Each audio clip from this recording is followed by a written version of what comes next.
Neyse hadi gidelim anne. Bu sıra iş. Mert.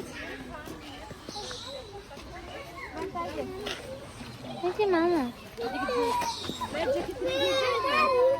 Hadi dayım Miami dedi.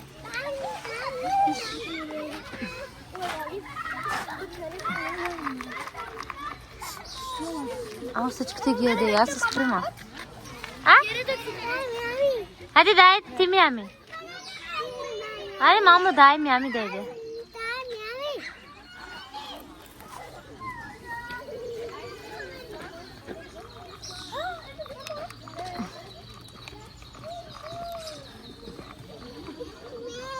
Miami. Miami'miş. Kızım Miami. Ne? Ya hadi tümü tamam mau kita hadi.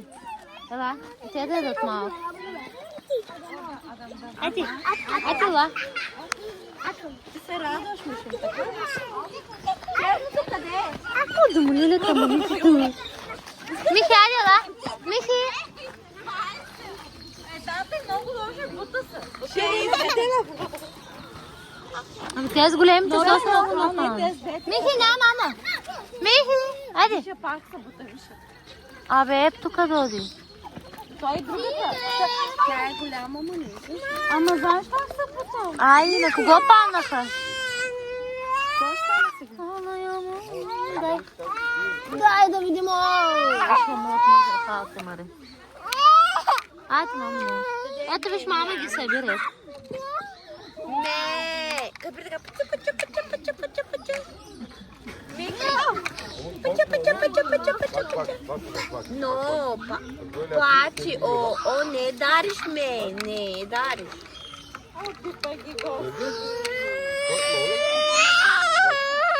Hadi dai. Ben Mikhail'a kot istiyorum mama. Ulan. Hadi dai Miami tamam. Hadi dai. Böyle ya. Aç. Dur dur. Margarita. Çulkay me. Çulkay. Pot mu davali be? Çulkay me. Mikhail hadi dai mama. Oh. Oh Martin. Esse cara. Mama, cadê? Miami. Hadi Miami. Hadi da Miami. Vete Miami, mama. Desce, já te escuto Miami. Desce pra cá, Miami.